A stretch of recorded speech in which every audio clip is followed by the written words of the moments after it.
Okay, sir. Good morning, everyone. It is morning classes of grammar in the महांसवानी classes. प्यारे बच्चों, आज पुनः हम वॉइस पे चर्चा करेंगे। जैसा कि कल की क्लास में आपने देखा था कि वॉइस का मतलब होता है वाच्य। वाच्य दो प्रकार के होते हैं, पहला है एक्टिव वॉइस और दूसरा है पैसिव वॉइस। एक्टिव वॉइस और पैसिव वॉइस दो प्रकार के वाच्य होते हैं। एक्टिव वॉइस 12 टेंस में बनते हैं और पैसिव वॉइस 8 टेंस में बनते हैं। जैसा कि मैं पिछली क्लासेस में बताया था, आज मैं सबसे पहले रिवाइज कराता हूं आपको प्रेजेंट इंडेफिनिट टेंस के जो affirmative sentence, negative sentence, interrogative sentence और WH क्वेश्चन इंट्रोगेटिव जो आपको पढ़ाना है उसको रिवाइज कराते हैं। कल मैंने आपको बताया था कि अफर्मेटिव सेंटेंस के एक्टिव वॉइस में जो हमारा फार्मूला होता है वो है सब्जेक्ट, वर्ब का फर्स्ट फॉर्म, यस या यस अकॉर्डिंग टू सिंगुलर और प्लूरल और लास्ट में ऑब्जेक्ट। देन जब हम इसके पैसिव वॉइस में आते हैं तो वहां पे हमारा होता है सब्जेक्ट ब्रैकेट में ऑब्जेक्ट, यानी सब्जेक्ट के स्थान पे ऑब्जेक्ट आ जाता है और इस ऑब्जेक्ट के अकॉर्डिंग हेल्पिंग वर्ब आपका यूज होगा। यहां कंफ्यूज होने की जरूरत नहीं है, ये ध्यान देना है कि ये जो ऑब्जेक्ट है इसके अकॉर्डिंग ही आपका यहाँ पे हेल्पिंग वर्ब रहेगा। I think according to indefinite tense is am are.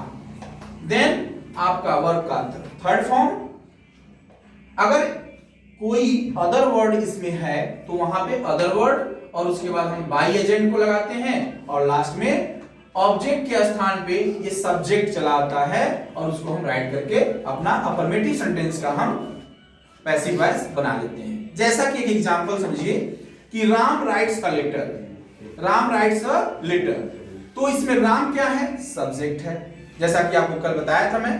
और ऑब्जेक्ट क्या है इसमें? सबसे पहले आप जब भी पैसिव और एक्टिव ट्रांसफर करें या चेंज करें तो उसमें सबसे पहले आपको ध्यान देना होगा कि कौन सब्जेक्ट है और कौन ऑब्जेक्ट है।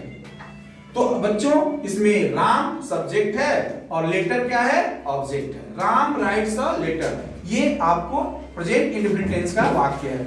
इसके अफर्मेटिव सेंटेंस में हमने आपको बताया है कि कैसे इसको हम चेंज करते हैं। तो Ram writes a letter, a letter singular है, a letter is written by Ram. Okay, now अगर हम इसके निगेटिव सेंटेंस में चलते हैं तो निगेटिव सेंटेंस के एक्टिव वॉइस का फार्मूला होता है subject plus do does not plus verb का फर्स्ट फॉर्म और ऑब्जेक्ट। पुनः जब हम इसके पैसिव वॉइस में चेंज करते हैं तो जैसा कि आपको अफर्मेटिव में मैंने बताया कि सब्जेक्ट के स्थान पे ऑब्जेक्ट चला आता है और उसके अकॉर्डिंग, ऑब्जेक्ट के अकॉर्डिंग ही आपको वर्ब यूज करना है। हेल्पिंग वर्ब आपका इज एम आर जो भी होगा, उसके बाद हम यहां पे एक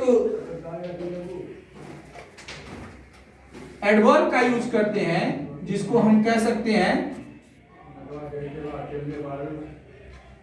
नॉट एडवर्ब का यूज करते हैं। नॉट एडवर्ब का यूज करते हैं सब्जेक्ट के स्थान पे ऑब्जेक्ट, हेल्पिंग वर्ब, फिर नॉट, फिर वर्ब का थर्ड फॉर्म और उसके बाद अदर वर्ड अगर कोई है तो उसको यूज करेंगे। देन बाय का यूज करते हैं और उसके बाद ऑब्जेक्ट के स्थान पे सब्जेक्ट आ जाता है। एक एग्जांपल के द्वारा आप समझिए इसको।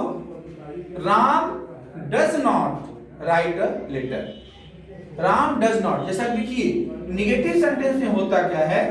डू डज का यूज होता है और उसके साथ नॉट का यूज करते हैं और वर्ब का फर्स्ट फॉर्म आ जाता है।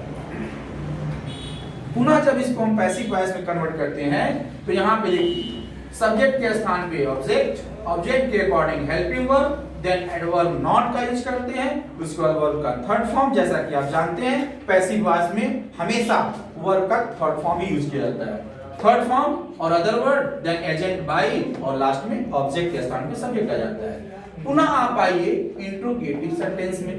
प्यारे बच्चों, जैसा कि आप जानते हैं इंट्रोगेटिव की पहचान होती है प्रश्नवाचक चिन्ह। प्रश्नवाचक चिन्ह अगर लगा है तभी आप जान सकते हैं कि यह इंट्रोगेटिव सेंटेंस। इंट्रोगेटिव सेंटेंस दो प्रकार के होते हैं, जैसा कि आपको पिछले क्लासेस में हमने बताया था। पहला होता है यस और नो टाइप जिसमें हेल्पिंग वर्ब से स्टार्टिंग होती है उसकी, और दूसरा होता है WH टाइप। WH मींस वैसा वाक्य जिसके बीच में कौन, कहां, कब, कैसे लगा होता है, और उसको ट्रांसलेट करते समय हम WH वर्ड यानी हु, हाउ, whom, इस तरह के वर्ड विच, व्हाई अगर वाक्य के पहले लगे तो उसको हम WH इंट्रोगेटिव कहते हैं। लेकिन यहाँ पे सबसे पहले हम इंट्रोगेटिव यानी यस और नो टाइप इंट्रोगेटिव चर्चा करेंगे। इसमें एक्टिव वॉइस में डू डज पहले लग जाता है, फिर सब्जेक्ट, देन मेन वर्ब का फर्स्ट फॉर्म और ऑब्जेक्ट, लास्ट में क्वेश्चन मार्क। ये ध्यान देना है, अगर लास्ट में क्वेश्चन मार्क नहीं है तो आपका पूरा सेंटेंस रॉन्ग है। देन जब इसको पैसिव वॉइस में चेंज करते हैं तो वहां पे हम हेल्पिंग वर्ब के साथ स्टार्टिंग करते हैं इसका इज एम आर से, और सब्जेक्ट के स्थान पे ऑब्जेक्ट, ऑब्जेक्ट के अकॉर्डिंग पुनः आप जानिए कि ऑब्जेक्ट के अकॉर्डिंग ही आपका हेल्पिंग वर्ब होगा। फिर मेन वर्ब का third form, other word, then by और देन ऑब्जेक्ट और लास्ट में क्वेश्चन मार्क। ये तो आपका था इंट्रोगेटिव यस और नो टाइप। दूसरी बात समझिए कि एग्जांपल के द्वारा, जैसा कि डू यू हेल्प हिम, क्या तुम उसकी मदद करते हो, क्वेश्चन मार्क रहना चाहिए लास्ट में।